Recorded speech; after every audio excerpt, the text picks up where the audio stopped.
नमस्कार, मैं हूं शिवम। न हो कमीज तो पांव से पेट ढक लेंगे। ये लोग कितने मुनासिब हैं इस सफर के लिए। वो मुतमईन हैं कि पत्थर पिघल नहीं सकता, मैं बेकरार हूं आवाज में असर के लिए। दुष्यंत का ये शेर है। भारत में छात्र आंदोलनों का पुराना इतिहास रहा है।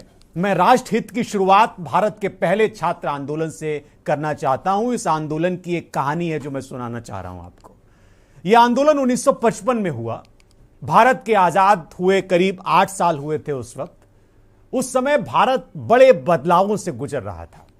ऐसे में बिहार सरकार ने एक फैसला किया और इस फैसले ने बिहार के छात्रों को नाराज कर दिया।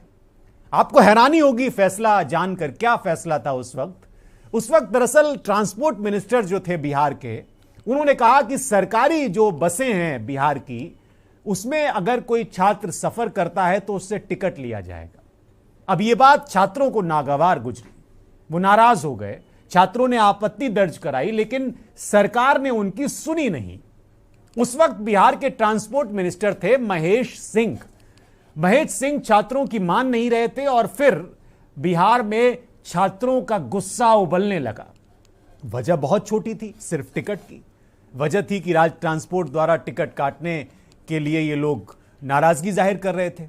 लेकिन इस आंदोलन में एक छात्र जिसका नाम था दीनानाथ, उसकी मौत हो गई। दरअसल वहां पर हंगामा हो रहा था, प्रदर्शन हो रहा था और दीनानाथ सड़क के किनारे खड़ा हुआ था। उसी वक्त पुलिस ने गोली चला दी। गोली दीनानाथ के लगी और दीनानाथ की मौत हो गई। इस मौत ने बिहार को सुलगा दिया। पूरा बिहार उग्र आंदोलन की चपेट में आ गया। हालात इतने खराब हो गए कि तत्कालीन प्रधानमंत्री पंडित जवाहरलाल नेहरू को बिहार में आना पड़ा, छात्रों से बात करनी पड़ी, तब जाकर आंदोलन शांत हुआ। और उसके बाद ट्रांसपोर्ट मिनिस्टर महेश सिंह को इस्तीफा देना पड़ा और वो चुनाव भी हार गए। तो छात्रों के गुस्से और आंदोलन को हल्के में नहीं लेना चाहिए। राष्ट्रहित में मैं ये कहानी क्यों आपको सुना रहा हूं, यह मैं आपको बता दूं। दरअसल छात्रों का गुस्सा एक बार फिर से भड़का है फीस बढ़ोतरी को लेके। दरअसल इलाहाबाद विश्वविद्यालय में पहले बीए की फीस 975 रुपए लगती थी। अब छात्रों को 3701 रुपया देना होगा। इसी तरह बीकॉम करने के लिए पहले 975 रुपए लगते थे, अब 3901 रुपए देने पड़ेंगे। बीएससी के लिए 1125 रुपए लगते थे, अब 4151 देने पड़ेंगे। एमए और एमएससी के लिए 1375 रुपए लग रहे थे। 1375 से 1961 के बीच फीस लगती थी और अब यह हो गई है 4651 से 6001 रुपया। इसके अलावा बीटेक की फीस भी बढ़ गई। 1941 रुपए की फीस को बढ़ाकर 5151 कर दिया गया। एलएलबी की फीस को 1375 रुपए से बढ़ाकर 4651 रुपए किया गया। फीस बढ़ी, छात्रों का गुस्सा बढ़ा, हंगामा हुआ, छात्रों ने प्रदर्शन किया। प्रदर्शन हुआ तो विश्वविद्यालय प्रशासन ने तर्क दिए और बताया, अपनी बेबसी जाहिर की और कहा कि हम क्या करें, हमारे सामने भी दुश्वारियां हैं, हमारे सामने भी परेशानियां हैं। तो आपको मैं तर्क भी बता दूं कि क्या तर्क दिया विश्वविद्यालय प्रशासन ने। विश्वविद्यालय प्रशासन का कहना है कि हॉस्टलों में बिजली का खर्चा बढ़ गया है, तमाम हॉस्टलों में बिजली का बिल बकाया है, हम क्या घर से भरें ये पैसा। वो उनकी अपनी मांग भी वाजिब है। इतना ही नहीं, उन्होंने एक और तर्क दिया। उन्होंने कहा कि विश्वविद्यालय की कार्यकारी परिषद ने यह फीस बढ़ाई है और हॉस्टल चार्ज बढ़ाने का जो फैसला लिया है, इसके बारे में छात्रों को पहले भी अवगत हम कराते रहे हैं। छात्रों को बताया गया है कि भाई ये हो सकता है। तो यह अचानक से लिया गया फैसला नहीं है। और फीस बढ़ाने की जरूरत इसलिए भी आन पड़ी कि मोदी सरकार ने, यानी केंद्र सरकार ने विश्वविद्यालय की ग्रांट में कमी की है। यानी जो ग्रांट दिया जाता है इलाहाबाद यूनिवर्सिटी को, उसमें कमी कर दी सरकार ने। लिहाजा आप संसाधन जुटाने के लिए किया जाए तो कैसे जुटाए जाएं? विश्वविद्यालय को अपने संसाधन से ही पैसा जुटाना पड़ेगा, यह भी सरकार ने कह दिया। और उसके तहत यह फैसला लेना मजबूरी बन गई प्रशासन की। तो अब इलाहाबाद प्रशासन, इलाहाबाद यूनिवर्सिटी का प्रशासन भी क्या करे, वो भी परेशान है। इलाहाबाद सेंट्रल यूनिवर्सिटी में फीस बढ़ाए जाने के बावजूद आसपास की दूसरी यूनिवर्सिटी और प्राइवेट यूनिवर्सिटीज की तुलना में इलाहाबाद सेंट्रल यूनिवर्सिटी की फीस अभी कम है। यह भी एक तर्क आया है प्रशासन की तरफ से, यूनिवर्सिटी की तरफ से। इसलिए जो छात्र आपत्ति कर रहे हैं उन पर ज्यादा भार नहीं पड़ेगा, ये उनको समझना चाहिए, ये उन्होंने स्पष्ट तौर पर कहा है। आप जानते ही होंगे कि जिस यूनिवर्सिटी की हम बात कर रहे हैं वो पूर्व की ऑक्सफोर्ड कही जाती है, यानी पूर्वी इलाके में, खासकर पूर्वी उत्तर प्रदेश, बिहार, यहां से बच्चे आते हैं, गरीब तबके के बच्चे आते हैं और यहां पढ़ते हैं और बहुत समृद्ध इसका इतिहास रहा है। अब स्टूडेंट सड़कों पे हैं, ये तस्वीरें आप देख लीजिए, ये बड़ा दिनों से आंदोलन चल रहा है। विश्वविद्यालय प्रशासन का तर्क कि काफी लंबे अरसे के बाद ये फीस बढ़ाई गई। बहरहाल वास्तविकता जो भी हो, लेकिन अभी फीस को लेकर प्रयागराज में काफी गहमा गहमी है और राष्ट्र हित में हम समझने की कोशिश ये कर रहे हैं कि भाई ये जो फीस बढ़ी है, क्या इसको बढ़ाया जाना इतना जरूरी है? क्योंकि महंगाई भी बढ़ी है, बेरोजगारी भी बढ़ी है और फीस भी बढ़ी है। अब इन तीनों चीजों को अगर एक साथ बढ़ा देंगे तो जाहिर सी बात है कि युवा परेशान होगा। अब इलाहाबाद यूनिवर्सिटी कह रही है कि भाई हमने फीस तो बढ़ाई, हमारी मजबूरी थी, हम बहुत दिनों से बढ़ाना चाह रहे थे। अब जब ग्रांट में कमी कर दी केंद्र सरकार ने तो हम कैसे खर्चा चलाएं, हॉस्टल के बिजली का बिल कैसे दें? तो उनकी भी वही रोने हैं जो आम लोगों के रोने होते हैं। तो सबका एक ही तरह का राग है। हमारे साथ एक खास पैनल जुड़ेगा। हमने कोशिश की है कि बात निकल कर आए, हम समझ पाए कि प्रदर्शन हो रहा है तो क्यों हो रहा है, क्या 1000 या 3900 रुपए कर देने से असर पड़ रहा है, वाकई में छात्रों पर असर पड़ रहा है, उनका फैमिली बैकग्राउंड इस तरह का नहीं है, या फिर इसको विपक्ष प्रायोजित भी कुछ लोग कह रहे हैं, ये वाकई में उसका असर है। हमारे साथ कुछ छात्र जुड़ रहे हैं। हमारे साथ राहुल मिश्रा जो हमारे सहयोगी हैं प्रयागराज से, उनको भी हमने जोड़ा है। हमारे साथ अखिलेश यादव राष्ट्रीय अध्यक्ष हैं एनएसयूआई के, इलाहाबाद यूनिवर्सिटी के छात्र संघ उपाध्यक्ष हैं, वो जुड़ रहे हैं। हमारे साथ साक्षी सिंह हैं एबीवीपी से, हमारे साथ दिग्विजय सिंह देव हैं छात्र सभा समाजवादी पार्टी से। आप सभी का स्वागत है। और पहला सवाल मेरा दिग्विजय सिंह देव आपसे है। सवाल मेरा यह है कि ये जो पूरा आंदोलन अभी हाल फिलहाल में मैं देख रहा हूं, हिंदुस्तान में आंदोलनों के इतिहास बड़ा रहा, लेकिन एक चीज ये कही जा रही है कि समाजवादी पार्टी इसमें ज्यादा दिलचस्पी ले रही है। और इलाहाबाद प्रशासन के लोगों से मेरी बात हुई तो वो कह रहे हैं कि हम करें तो करें क्या, हमारे पास तो इतना पैसा भी नहीं है कि हम हॉस्टल में जो बिजली का बिल है वो भर पाए, तो मजबूरी है हमारी फीस बढ़ाना। तो विपक्ष को यूनिवर्सिटी का भी दर्द समझना चाहिए थोड़ा। देखिए, मैं सबसे पहले आपके चैनल को ये बधाई दूंगा कि गरीब मजदूर किसान के बच्चों की जो आवाज है आज टीवी चैनल पर सुनाई दे रही है, दिखाई दे रही है, और ये आवाज आप लोगों तक पहुंचा रहे हैं, हमारा दुख दर्द लोगों के बीच ले जा रहे हैं, इसके लिए आपको धन्यवाद देना चाहिए। समाजवादी पार्टी और समाजवादी विचारधारा छात्रों के आंदोलन के साथ आज से नहीं, एक पुराना एक लंबा इतिहास है। समाजवादी विचारधारा के लोग सदैव छात्र और गरीब मजदूर किसानों की लड़ाई लड़ते आए जी। ये जो फीस की लड़ाई है, आपको अगर पूरे विस्तार से चीजों को देखा जाए तो जब से भारतीय जनता पार्टी सरकार आई है, कहने को उसने बहुत सारी चीजों का परिवर्तन करने का बात कही है, लेकिन आज इलाहाबाद विश्वविद्यालय में बड़े आंदोलन हो रहे हैं तो आज इसकी बात हो रही है। लेकिन आज पूरे उत्तर प्रदेश में जो इनके राज विश्वविद्यालय हैं उनके क्या हाल है, चाहे आगरा हो, मेरठ हो, गोरखपुर हो, फैजाबाद हो, लखनऊ हो, बरेली हो, झांसी हो, ऐसी जगहों पर जो इनके राज विश्वविद्यालय उनका फीस स्ट्रक्चर कैसा कहां चला गया। दूसरा जो सबसे बड़ी बुनियादी जरूरतें हैं, आप जिस इलाहाबाद यूनिवर्सिटी की बात कर रहे हैं, इलाहाबाद यूनिवर्सिटी कह रही है कि हमारे पास ग्रांट कम कर दी गई है। भारतीय जनता पार्टी के एजेंडे में कभी ना छात्र रहा है और ना कभी शिक्षा व्यवस्था रही है, क्योंकि पूंजीवादी विचारधारा के लोग हैं, पूंजीपतियों को साथ देने वाले लोग हैं, तो इनकी विचारधारा में गरीब मजदूर किसान का बेटा तो हो ही नहीं सकता। तो जो फीस वृद्धि है, उन्हें ये फीस अगर आपको बढ़ानी है तो इकट्ठे इतनी बढ़ जाएगी, ये भी सोचने नहीं। वो ये कह रहे हैं कि भाई हम बताते रहे। साक्षी सिंह जी, ये बताया जा रहा है इलाहाबाद, जी इलाहाबाद यूनिवर्सिटी की तरफ से ये कहा जा रहा है भाई हम तो बताते रहे छात्रों से, अचानक से नहीं हुआ। आपकी क्या इस पे, आप क्या कहना चाहती हैं? अचानक से 4 गुना। हाँ, साक्षी सिंह जी।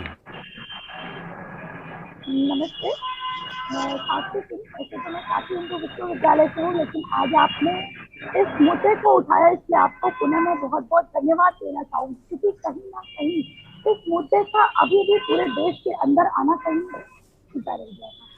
पर जो बात कर रहे हैं आपकी, कोई राजनीतिक पार्टी से हम नहीं आते। पहले बात तो मैं ये स्पष्ट करना चाहूंगी आपको, मैं एक छात्र संगठन से आती हूँ जो अखिल भारतीय विद्यार्थी परिषद है, और ये सदैव ही छात्र हितों के लिए लड़ता रहा। आज फीस की वृद्धि इलाहाबाद यूनिवर्सिटी, काशी हिंदू विश्वविद्यालय, गोरखपुर यूनिवर्सिटी, तीनों स्थानों पर हुई है और वो भी बहुत ही भारी संख्या में। उस वृद्धि के खिलाफ अखिल भारतीय विद्यार्थी परिषद तीनों ही स्थानों पर बराबर लड़ रहा है। और रही बात 4 गुना फीस वृद्धि की और कुलपति महोदया के बयान की, तो मैं एक और विषय इसमें जरा स्पष्ट करना चाहूंगी कि महोदया द्वारा जो ट्वीट करके इलाहाबाद यूनिवर्सिटी और अन्य विश्वविद्यालयों की फीस की जो कंपैरेटिव स्टडी का चार्ज जारी किया गया है, वो बिल्कुल गलत। आप लोग को इस पर भी एक ध्यान देना चाहिए कि काशी हिंदू विश्वविद्यालय की जो बीए और बीएससी साथ ही एमए एमएससी की फीस की डेटा गलत दी गई है, उसको सुधार करने की आवश्यकता है। और अगर आप इतनी ही सुविधाओं की बात कर रही हैं तो आखिर आपने जवाहरलाल नेहरू विश्वविद्यालय की फीस की बात क्यों नहीं की? आपने आज उन विश्वविद्यालयों की फीस से तुलना क्यों की जो नए इंफ्रास्ट्रक्चर के साथ बने हैं, जहाँ नई सुविधाएं हैं? इलाहाबाद यूनिवर्सिटी हो, बीएचयू हो, जवाहरलाल नेहरू विश्वविद्यालय में पुराने विश्वविद्यालय, यहाँ पर इंफ्रास्ट्रक्चर थोड़ा डिफरेंट है नए विश्वविद्यालयों से। तो आखिर कुलपति महोदया ने ये अपनी जो तुगलकी फरमान है। अच्छा, आप इसको कह रही हैं कि तुगलकी फरमान है? बिल्कुल बिल्कुल, ये तुगलकी फरमान है और विद्यार्थियों के ऊपर जबरदस्त। आमतौर पर ये कहा जाता है कि एबीवीपी जो है वो थोड़ा सा सरकार के पक्ष की बात करता है, लेकिन आज आपने ये कहा कि आप छात्रों के हित की बात कर रही हैं। हमारे सहयोगी राहुल मिश्रा जुड़े हुए हैं प्रयागराज से। राहुल, मैं एक चीज आपसे जानना चाह रहा हूं कि पिछले करीब 1 हफ्ते से वहां मैं देख रहा हूं कि लगातार इस तरह के हंगामे हो रहे हैं और काफी छात्र नाराज हैं। दूसरी तरफ यूनिवर्सिटी प्रशासन भी अपनी सफाई में तर्क दे रहा है, अलग अलग तर्क उसने दिए हैं जिसका जिक्र भी मैंने किया। अभी मौजूदा परिस्थिति में क्या लग रहा है, क्योंकि उन्होंने ये कहा है कि इलाहाबाद में बाकी जो प्रयागराज में बाकी जो यूनिवर्सिटी है वहां पर उसके मुकाबले हमारी फीस अभी भी बहुत कंट्रोल में है, कम है, और ये बढ़ाने के लिए हम पहले बताते रहे। अगर आपने आंदोलन कर रहे, प्रदर्शन कर रहे छात्रों से बात की हो तो अगर आप बता पाएं कि उनकी मन की बात क्या है। अब हंगामा और प्रदर्शन तो हो रहा है, जरा उनके मन की बात भी बता दीजिए आप राष्ट्र हित में। जी बता दें, सबसे पहली बात यह है कि मैं इलाहाबाद विश्वविद्यालय में खड़ा हूं, जहां पे जो 12 दिन से लगातार जो ये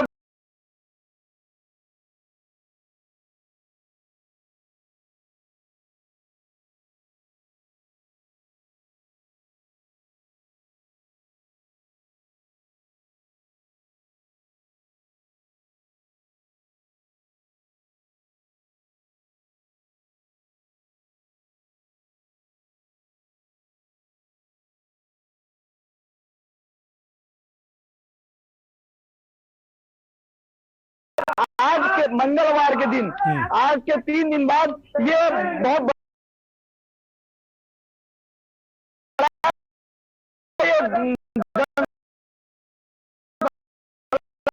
इकट्ठा करके अपने जितने छात्र गरीब मेरे छात्र हैं वो इकट्ठा करेंगे। इकट्ठा करने के बाद मेरे पास फीस है, फीस की जो फीस बढ़ाए हैं 3 गुनी।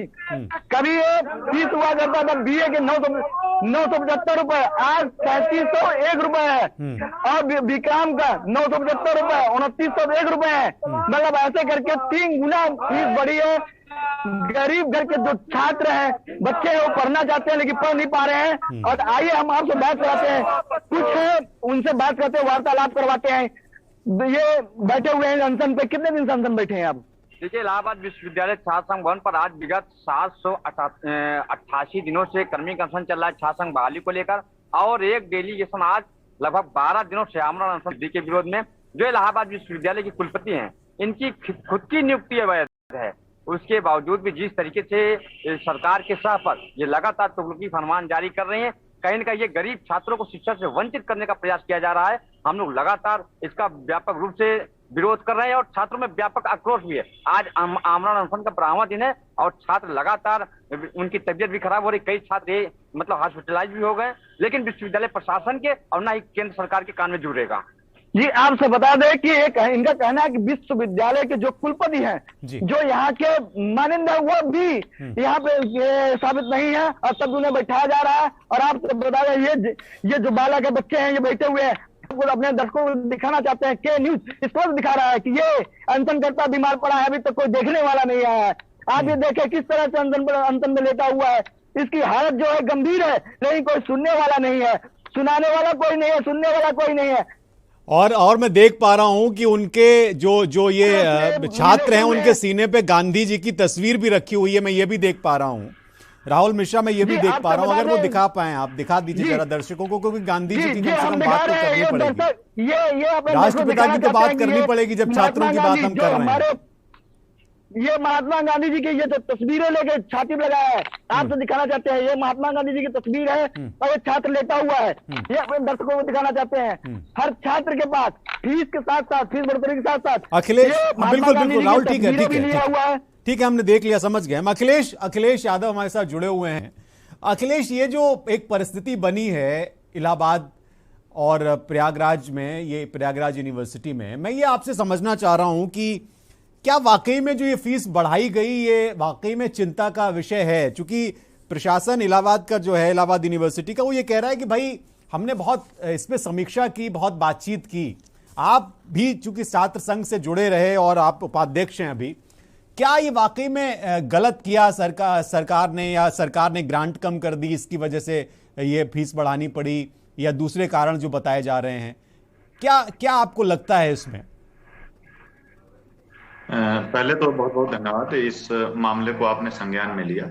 और दूसरा मसला तो यह है कि वर्तमान में हम सभी छात्र के पदाधिकारी हैं, छात्र उपाध्यक्ष हैं, और चुनाव उसके बाद से बैन किया हुआ है, तो हम लोग निवर्तमान भी हैं। लेकिन जब लागू की गई तो क्या किसी भी छात्रों के डेलीगेशन से बात की गई? शासन तो भाई उनका ऑथेंटिक है, न किसी शासन के पदाधिकारी को बुलाया गया उसमें बातचीत करने के लिए। और दूसरा, जब हम मूल मुद्दे पर आते हैं तो भाई जब आप फीस वृद्धि इस प्रकार से करें तो वेलफेयर स्टेट का मतलब क्या रह गया? शिक्षा जो है वह अमीर गरीब सभी के लिए है, लेकिन अब शिक्षा से वंचित करना आपका मतलब, जब आप फीस की वजह से या कोई पैसों की वजह से ना पढ़ पाए तो यह सबसे हानि होती है हमारे समाज के लिए। अब जिसके पास पैसा रहेगा क्या वही विश्वविद्यालयों में जाकर अखिलेश, क्या आप बता सकते हैं, अखिलेश क्या आप बता सकते हैं कि इस विश्वविद्यालय में मैं सुनता रहा इसके बारे में कि ये पूरब का ऑक्सफोर्ड है, किस तरह के फैमिली बैकग्राउंड के छात्र पढ़ने आते हैं? अगर आप थोड़ा सा इस पे बताना चाहें तो। देखिए, मैं तो यहीं से पढ़ा हूं और अभी भी हमारी पढ़ाई चल रही है। इसी बार एमए का एग्जाम हमने पूरा किया है।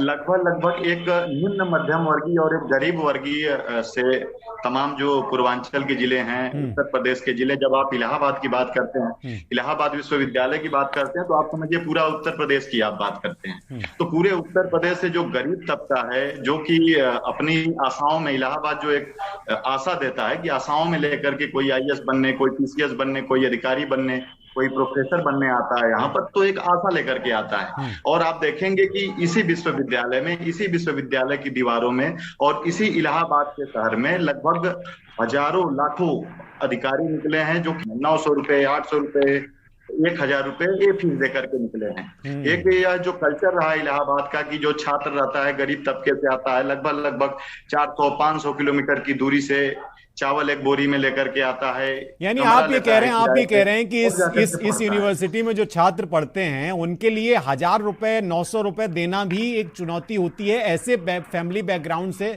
आते हैं बच्चे यहाँ पर पढ़ने के लिए, बहुत सारे। बिल्कुल।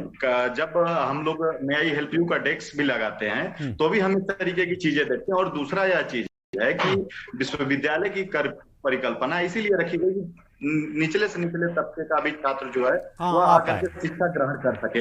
लेकिन वर्तमान समय में आप देखेंगे कि देश को आजाद हुए लगभग 75 वर्षों से ऊपर हो रहे हैं, जहां पर देश में बात होनी चाहिए शिक्षा की, मुफ्त की शिक्षा की, जहां पर बात होनी चाहिए कि हायर एजुकेशन हम बिना पैसे से ही लोगों को देंगे, वहां पर इस प्रकार से फीस वृद्धि, और वह भी फीस वृद्धि इस प्रकार की कि 400%।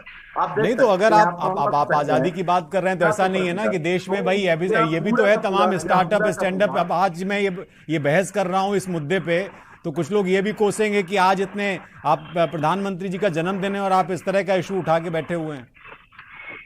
तो ये तो उन्होंने काम किया है, सरकार ने काम किया है। वो तो कहते हैं कि भाई हमने स्टैंडअप लाए, स्टार्टअप लाए, एमएसएमई में तमाम योजनाएं लाए, मुद्रा लाए, ये सब युवाओं के लिए ही थी। मैं एक आंकड़ा दे रहा हूँ 2021 का, लगभग 22 करोड़ लोगों ने आवेदन किया नौकरियों के लिए, मात्र और मात्र उसमें 7 लाख लोगों को नौकरियां मिली और लोगों को मिला नहीं। और बहुत से लोग ऐसे हैं कि नौकरियों के अभाव में मतलब कि आवेदन ही करना छोड़ दिया है। आप देखेंगे इलाहाबाद ऐसा शहर है, उत्तर प्रदेश की मैं यदि बात करूं तो रोजाना 3 छात्र नौकरी के अभाव में, रोजगार के अभाव में आत्महत्या कर रहा है। ये हमारी नहीं बल्कि सरकारी रिपोर्ट है। तो इस तरीके की चीजों में, ऐसी परिस्थितियों में जहां कोरोना महामारी के बाद लगातार जो स्कूल बंद थे प्राइवेट, वहां पर लोगों से फीस वसूली। दिग्विजय सिंह देव जी, एक चीज मैं आपसे जानना चाह रहा था, आप इसको प्रमुखता से उठा रहे हैं इस मुद्दे को, और आपके राष्ट्रीय अध्यक्ष जो हैं उन्होंने भी इसको लेके ट्वीट भी किए और उन्होंने कहा कि वो इस पर एक व्यापक अपना स्टैंड लेंगे और व्यापक आंदोलन और प्रदर्शन करेंगे। पदयात्रा की भी बात चल रही है इन तमाम मुद्दों पर। मैं एक चीज आपसे समझना चाह रहा हूं कि ये छात्र आंदोलनों का इतिहास बहुत गहरा रहा है इस देश में, और यहां ये वही देश है जिसका जिक्र मैंने किया कि प्रधानमंत्री को बिहार आना पड़ा, ट्रांसपोर्ट मिनिस्टर को पद छोड़ना पड़ा, चुनाव हार गए वो, और ये वही देश है कि जहां पर छात्र इतने उग्र आंदोलन कर दे रहे हैं, मजबूर हो जा रहे हैं और किसी के कान पर जूं नहीं रेंग रही। ये बदली हुई परिस्थिति है शायद, और इसको आप किस तरह से देख रहे हैं, क्योंकि यही वो छात्र हैं जिन्होंने आपको ठुकराया और बीजेपी को अपनाया। यही वो छात्र हैं अब ये कह रहे हैं कि भाई हमारी यूनिवर्सिटी की ग्रांट कम कर दी गई, इसलिए भाई तनख्वाह कैसे दी जाए छोटे कर्मचारियों को, कैसे वहां पर बिजली का बिल दिया जाए, तो उनकी मजबूरी बन जाती है कि फीस ली जाए। तो ये क्या आपको लग रहा है ये बदली हुई परिस्थितियां जो हैं ये विपक्ष के लिए टॉनिक का काम करेंगी? देखिए, शिक्षा का मसला जो हमारे लिए है यह किसी टॉनिक का नहीं, बल्कि शिक्षा को हम जीते हैं। बल्कि आप देखेंगे कि जब से भारतीय जनता पार्टी नई एजुकेशन पॉलिसी लाई है, विश्वविद्यालय प्रशासन भी उसमें आप देखेंगे तो साफ तौर पर बोल रहा है कि हमें अपने स्रोतों से धन उगाही करना है। तो 70% सरकार दे दे, 30% हमें धन उगाही करके देना है। तो क्या जो विश्वविद्यालय का छात्र है, जो या गरीब तबके का जो छात्र पढ़ने आया है, यह इनके धन उगाही का मसला हो चुका है? इलाहाबाद विश्वविद्यालय कोई प्राइवेट मॉल। अखिलेश जी, दिग्विजय सिंह जी से मेरा सवाल था। दिग्विजय सिंह जी, दिग्विजय जी, हेलो। हाँ, आवाज आ रही है। देखिए, आपको समझना ये पड़ेगा कि 2014 के बाद जो देश में परिस्थितियां बनी उसमें खासकर छात्रों के साथ क्यों हुआ। मैंने ये बात पहले भी कही, एबीवीपी की हमारी कोई अभी पदाधिकारी थी, उन्होंने सीधा पल्ला झाड़ दिया कि हम लड़ाई लड़ रहे हैं, आप गोरखपुर में लड़ रहे हैं, कहां लड़ रहे हैं। एबीवीपी तो अनुशासित संगठन है भारतीय जनता पार्टी का, और एबीवीपी के जो पदाधिकारी तमाम यूनिवर्सिटीज के प्रोफेसर हैं, उनके प्रदेश अध्यक्ष यूनिवर्सिटी के प्रोफेसर हैं, उन्होंने खैर पल्ला झाड़ लिया, वो अलग की बात है।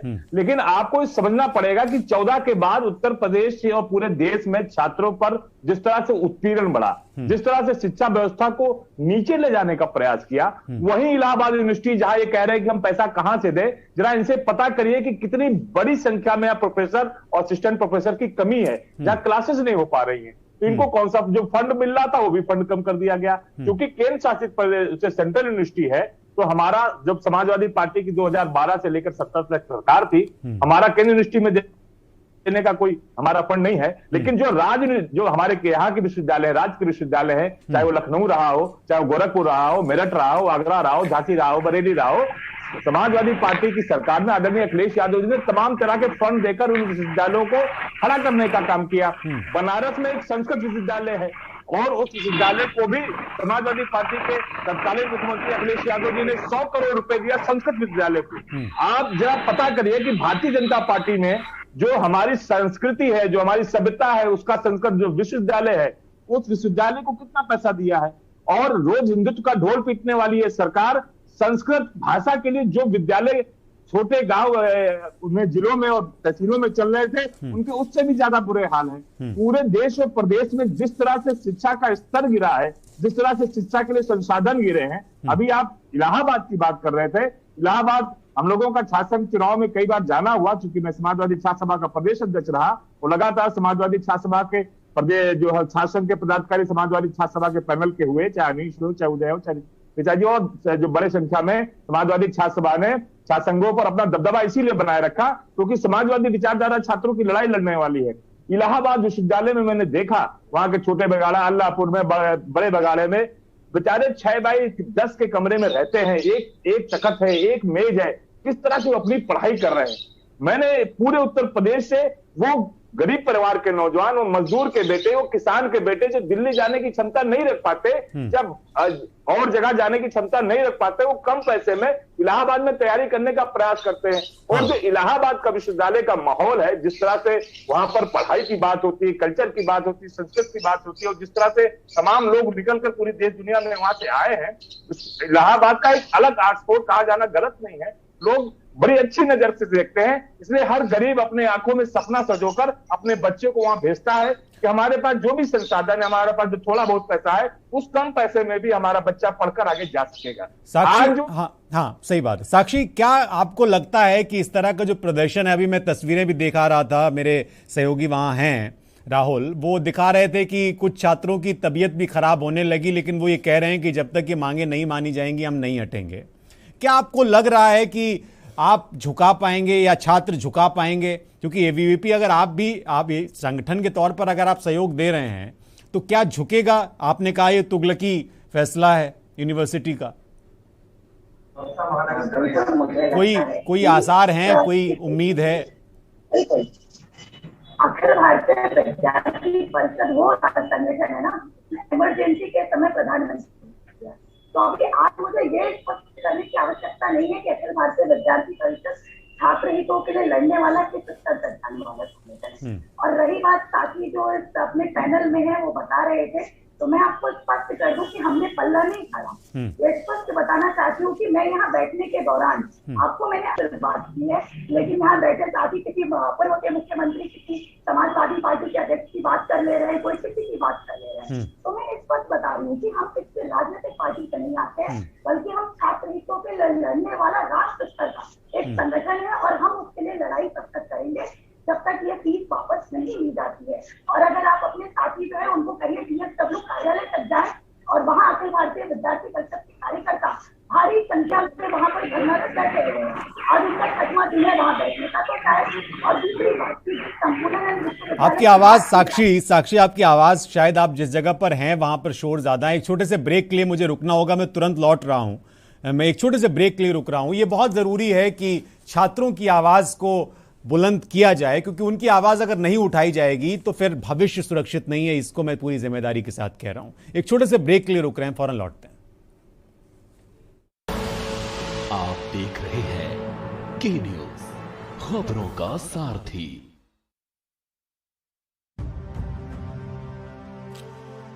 भारत की पोलियो से जीत की कहानी बड़े बड़े शब्दों में लिखी जाएगी, पर इस जीती हुई लड़ाई को कायम रखने के लिए हमें अपने प्रयासों को जारी रखना होगा जब तक दुनिया से पोलियो का खतरा पूर्ण रूप से टल न जाए।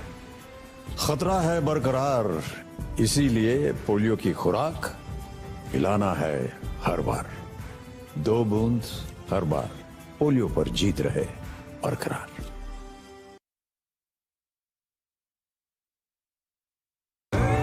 देखें कौन नया खिलाड़ी आया है, समझा देते हैं, प्यार से समझाएंगे। ये तो अपनी जुबान है। जुबान एक हो तो दिल भी एक होने चाहिए। विमल बोलो जुबान केसरी। आप देख रहे हैं के न्यूज, खबरों का सारथी। लक्सर से ये बड़ी खबर मैं आपको बता दूं, कोर्ट में पेशी पर एक मुलजिम गया था जो बंदी गृह से फरार हो गया। आप अंदाजा लगा सकते हैं कि किस तरह से लापरवाही बरती गई। तहसील परिसर के पीछे गन्ने के खेत में पुलिस ने घेराव किया था, लेकिन ये फरार हो गया मौके से। अब पुलिस तलाश कर रही है इस मुजरिम का और जानने की कोशिश कर रही है कि कहां गया। सीओ हेमंत सिंह समेत कोतवाली पुलिस कॉम्बिंग कर रही है। पहले ये क्यों नहीं जागे, पहले क्यों नहीं उसको पकड़ के रखा गया, ये प्रश्न पूछ रहा है के न्यूज। अब ये आपको मैं बता दूं कि ये बंदी गृह से फरार हुआ है। तहसील परिसर के पीछे गन्ने का खेत था जहां पर अभी घेराव किया गया। ये तस्वीरें मैं आपको दिखा रहा हूं, पुलिस किस तरह से कॉम्बिंग कर रही है। यानी ये घटना इसलिए भी सवाल उठा रही है प्रशासन की रवैये पर, प्रशासन की लापरवाही को उजागर कर रही है कि कोर्ट परिसर से अगर कोई बंदी भाग जाता है तो आप अंदाजा लगा सकते हैं कि कितनी ज्यादा लापरवाही बरती जा रही है। और ये तस्वीरें भी मैं आपको दिखा रहा हूं, एक्सक्लूसिव तस्वीरें हैं के न्यूज पर, जिसमें बंदी को तलाशने की कोशिश कर रही है पुलिस और गन्ने के खेत में कॉम्बिंग की जा रही है। चूंकि वो उस तरह का इलाका है, वहां आसानी से छुपकर भागा जा सकता है। पुलिस का कहना है कि वो बहुत जल्द बंदी को पकड़ लेंगे। ये लक्सर पुलिस के ऊपर एक तरीके से दाग है और पुलिस के ऊपर सवाल भी उठ रहे हैं। फरार मुजरिम की तलाश में पुलिस जुटी हुई है और पुलिस कोशिश कर रही है कि किसी तरह से उसको पकड़ा जाए। उत्तराखंड की ये खबर है, जहां पर लक्सर में सीओ हेमंत सिंह समेत पूरी कोतवाली पुलिस तलाश कर रही है उस बंदी की जो फरार हो गया और ये पेशी के लिए लाया गया था कोर्ट में, और पेशी के वक्त ये किसी तरह से पुलिस को चकमा देकर फरार हो गया।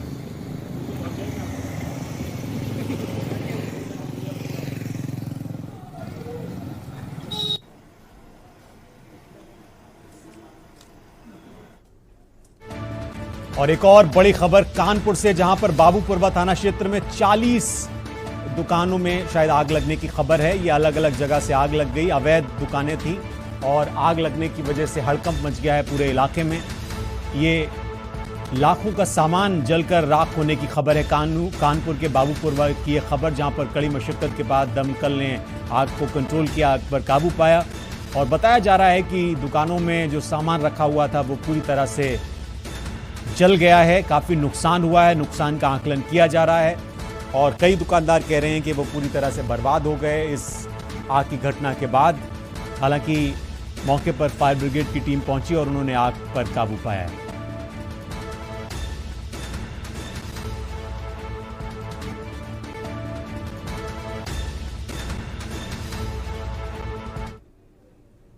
ये मैं आपको तस्वीरें दिखा रहा हूं, एक्सक्लूसिव तस्वीरें हैं ये, जहां पर आग लगी। करीब 40 दुकानें हैं ऐसी जो पूरी तरह से जलकर खाक हो गई और इनमें रखा हुआ सामान भी जल गया। जिनकी दुकानें थीं वो काफ़ी परेशान हैं। उनका कहना है कि इस घटना के बाद वो पूरी तरह से लुट गए हैं और दमकल की टीम ने यहाँ पर मौके पर पहुंचकर आग पर काबू पाया, आग को कंट्रोल किया। आग कैसे लगी अभी इसकी जानकारी नहीं हो पाई है, कोशिश की जा रही है इसके बारे में जानकारी करने की कि आग कैसे लगी, कैसे इतनी बड़ी घटना हो गई।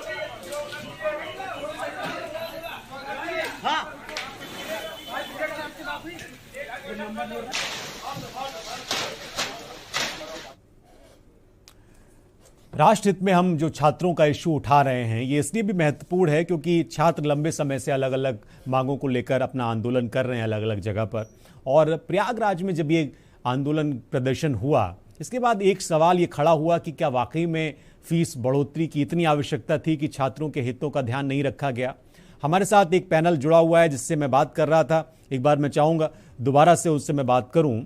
राहुल, एक चीज़ मैं आपसे जानना चाह रहा हूँ, अगर वहाँ पर आप हैं, आपने दिखाया वहाँ पर छात्र आंदोलन कर रहे हैं, प्रदर्शन कर रहे हैं, उसमें छात्र संघ चुनाव का भी मामला है और फीस बढ़ोतरी का भी मामला है, लेकिन एक चीज़ जो स्पष्ट है, इसको दूसरे एंगल से भी देखने की ज़रूरत है।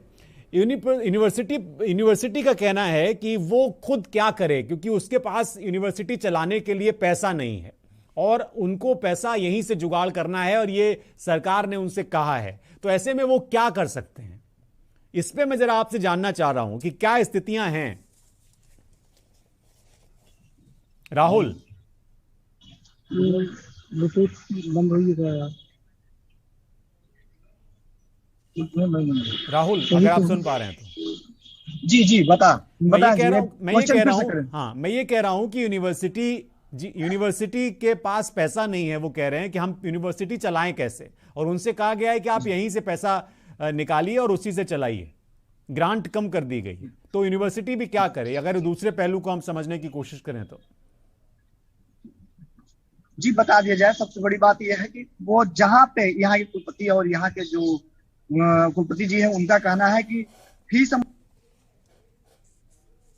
कहीं वो दिए हैं कि पेपर में दिए थे कि बढ़ाया नहीं गया है, लेकिन जो बढ़ाया गया है वो ज्यादा नहीं बढ़ाया गया है, उनकी औकात के बराबर बढ़ाया गया है। वहीं पे जो यहाँ के छात्र हैं, उनकी छात्रों की मांग है कि 1 गुने 3 गुनी बढ़ाई गई है और उनका जो छात्र हैं कईयों दिन से बीमार हैं। मैं आपको दिखाना चाहता हूँ, ये बैठे हुए उदास मायूस मायूस थोड़ा करीब आके दिखाइए आप, इनसे ये दिखाइए कि ये किस तरह से मायूस है।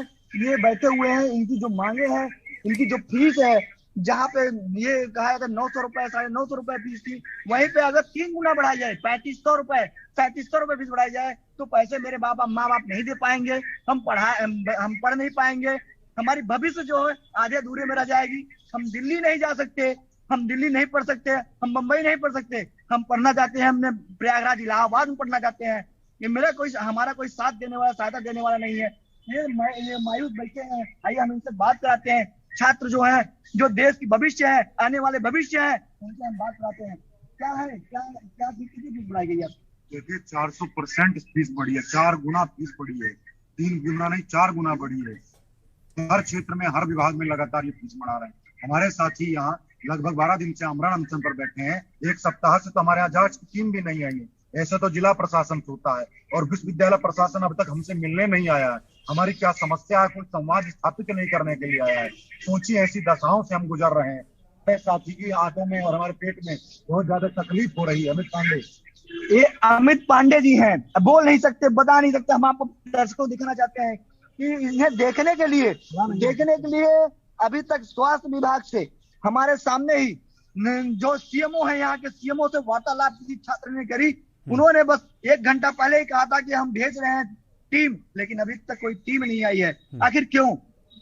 क्योंकि उन्हें कोई बोलने वाला नहीं है, आला अधिकारी एक्टिव नहीं है, प्रशासन को परवाह नहीं है, आप ये कहना चाह रहे हैं राहुल। अखिलेश आप क्या देखते हैं, इसका भविष्य आप क्या देखते हैं? तबीयत खराब है अमित जो अभी वहां पर हैं, क्या भविष्य देखते हैं? क्या आप झुका पाएंगे सरकार को, मनवा पाएंगे प्रशासन को, जो ये छात्र आंदोलन कर रहे हैं? देखिए, जब से भारतीय जनता पार्टी सत्ता में आई है, लगातार आप देखेंगे तो शिक्षा बजट में भी कटौतियां हुई हैं और लगातार आप देखेंगे तो रोजगार के भी मसले पर यह विफल रहे हैं। विश्वविद्यालय में छात्र पढ़ने आता है। विश्वविद्यालय जो है एक स्वायत्त संस्था है, सरकारी संस्था है और सरकार का ही दायित्व है कि भाई राइट टू एजुकेशन, शिक्षा का अधिकार सबको। कक्षा पर हम इंटरमीडिएट करने के बाद छात्रों का, और खास तौर से आप देखेंगे कि जो ग्रामीण परिवेश,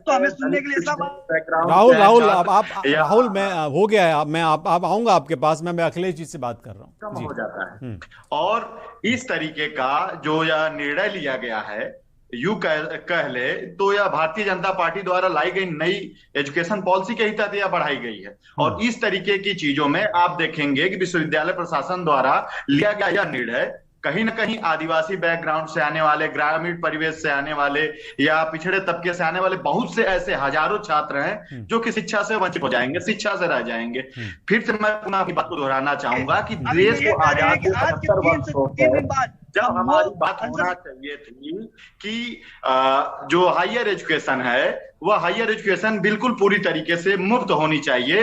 तो ऐसे समय में 400% बढ़ा देना कहीं ना कहीं यह कुठाराघात है उन तबकों के सपनों के ऊपर जो ग्रामीण परिवेश से आकर के शिक्षा ग्रहण करते हैं, उन परिवेश से आने वाले छात्रों के ऊपर जो कि पिछड़ी पंक्तियों में खड़े होकर के समाज की पहली पंक्ति में आना चाहते हैं और अपनी बातों को उठाना चाहते हैं। यह कहीं ना कहीं भारतीय जनता पार्टी द्वारा भी और आरएसएस के द्वारा लगातार सही बात है। राहुल बात कर रहे हैं शायद किसी छात्र से जो उस वक्त वहां मौजूद है, सुन लेते हैं उनको। राहुल का जरा ऑडियो ऑफ कर दीजिए। खड़ा किया था और यहाँ भी सामूहिक छात्र संगठन के द्वारा छात्र संघ भवन जो हमारा अधिकार होता है, वहां पे हम सभी सामूहिक छात्र संगठन, एनएसयूआई, छात्र सभा, दिशा, ऐसा जितने भी संगठन। साक्षी एक चीज, क्योंकि यहां पर यूनिवर्सिटी का पक्ष रखने के लिए कोई नहीं है, हमने कोशिश की कि वो हों लेकिन वो नहीं आ पाए, इसलिए मैं ये आपसे कह रहा हूं, जो मेरा प्रश्न राहुल से भी था, मैं ये कह रहा हूं आपसे कि भाई वो ये कह रहे हैं कि जब उनके पास खर्चा नहीं है यूनिवर्सिटी चलाने का, हॉस्टल का बिजली का बिल बकाया है, वो कैसे दें, पैसा ही नहीं है जब उनके पास, और उनसे ये कहा गया है कि भाई आप अपने खर्चे निकालिए, तो फिर वो क्या करें? उनके पास सिर्फ एकमात्र यही एक रास्ता है। और ऐसे में अगर सभी छात्र संगठन एकजुट होकर घेरेंगे तो फिर वो क्या कर पाएंगे? तो उनका पक्ष ये है, उनका तर्क ये है, और वो कह रहे हैं कि भाई इतनी हमने फीस भी नहीं बढ़ा दी कि इतना हंगामा हो रहा है। साक्षी जी, राहुल का ऑडियो कम कर दीजिए। साक्षी का चाहती है कि युवा छात्र दर बदर भटके और अपनी आवाजों को लेकर दर बदर तक उठाता रहे। हम सामूहिक छात्र संगठन इसका विरोध करते हैं और हम राहुल, अगर आप सुन पा रहे हैं, राहुल बहुत प्रमुखता के साथ ये बता। साक्षी, आप सुन पा रही हैं? हाँ, अभी आवाज आ रही है। वही मेरा प्रश्न है आपसे। राहुल का ऑडियो अप डाउन कर दीजिए। साक्षी,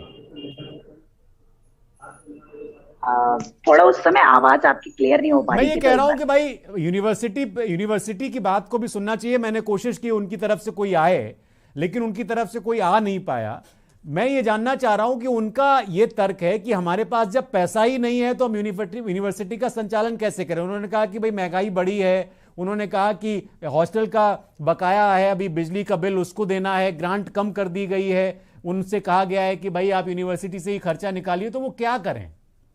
उनका पक्ष ये है, जो मैं पढ़ पाया, जो मैं समझ पाया, जो उन्होंने कहा है। तो अब ऐसे में छात्रों को कोई बीच का रास्ता निकालना चाहिए।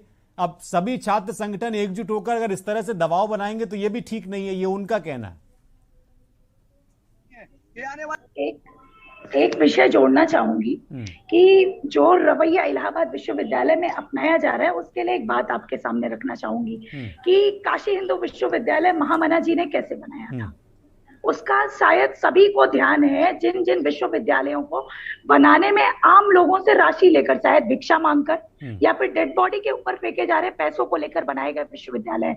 उन विश्वविद्यालयों में अगर आज कुलपति ये कह रही हैं कि हमको फंड नहीं मिल रहा है और जिसके कारण उनको विश्वविद्यालय में इंफ्रास्ट्रक्चर ठीक करने के लिए विश्वविद्यालय के विद्यार्थियों से फंड वसूलने की आवश्यकता हो सकती, शायद वसूलना ही ज्यादा उचित शब्द मुझे लग रहा है आज यहाँ पर।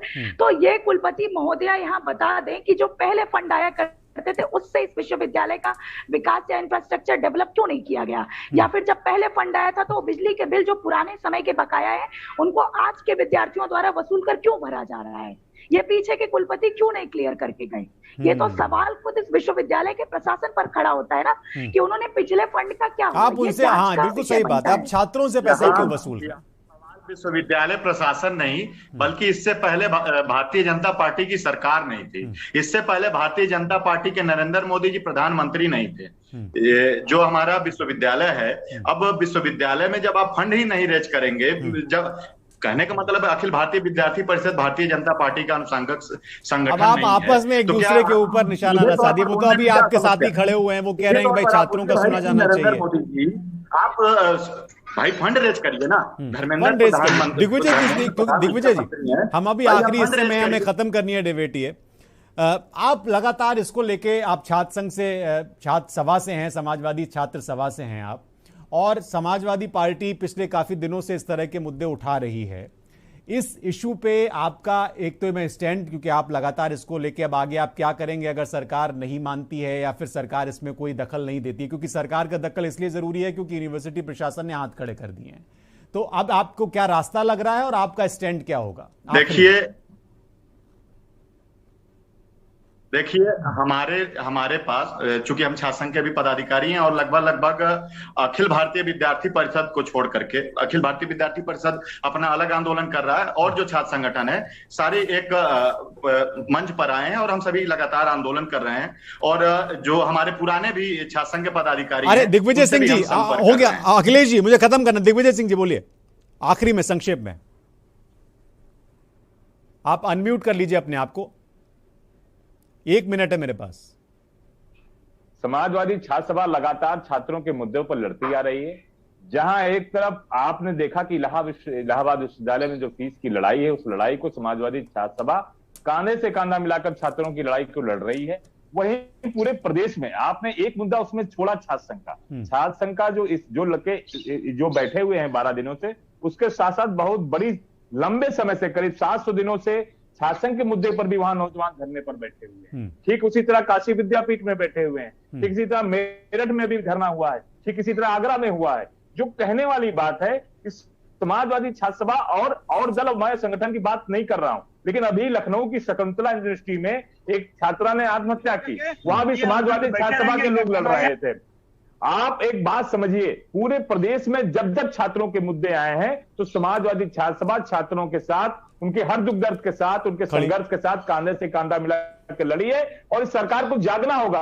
और कई बार बहुत शुक्रिया बहुत शुक्रिया आप तीनों का, अखिलेश जी, साक्षी जी, दिग्विजय सिंह देव जी और राहुल हमारे साथ जुड़े हुए थे यूनिवर्सिटी से। राहुल काफी देर से बोल रहे थे, हम उनका ऑडियो नहीं सुना पाए।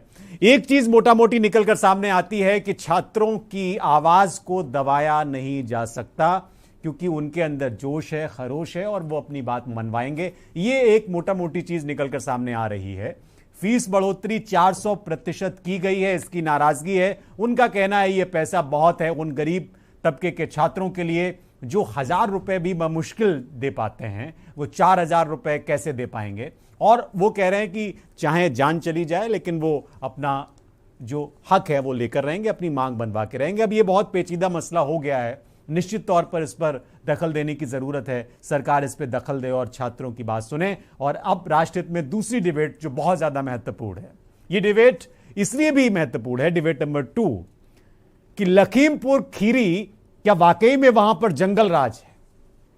लखीमपुर खीरी में 2 दलित बहनों को पहले लटकाया गया मार के, उसके बाद एक और खबर आई कि एक लड़की और जिसके साथ रेप हुआ वो अस्पताल में आखिरी सांसें लेती रही और फिर वो मर गई। लखीमपुर खीरी निघासन क्षेत्र की जो घटना है उसने खूब सुर्खियां बटोरी। 2 बेटियों के साथ रेप के बाद हत्या, और जो हत्यारे थे, जो इसमें मुजरिम जिनके ऊपर जुर्म का आरोप था, उनके धर्म की बात की गई, वो एक विशेष धर्म से थे। योगी आदित्यनाथ सरकार को घेरा विपक्ष ने और अखिलेश यादव ने आलोचना की और कहा कि योगी सरकार में गुंडे हर दिन मां बहनों को प्रताड़ित कर रहे हैं, ये बहुत शर्मनाक है। लखीमपुर में इससे पहले भी घटनाएं हुई हैं। लखीमपुर में क्या वाकई में जंगल राज जैसी स्थिति है? मैं बार बार इस पर जोर इसलिए दे रहा हूं क्योंकि यहां से आते हैं गृह राज्य मंत्री, केंद्रीय गृह राज्य मंत्री अजय मिश्र टेनी। उनकी मुश्किलें एक बार फिर बढ़ने लगी हैं, क्योंकि जब भी लखीमपुर में कुछ होता है तो उनका नाम जरूर आता है।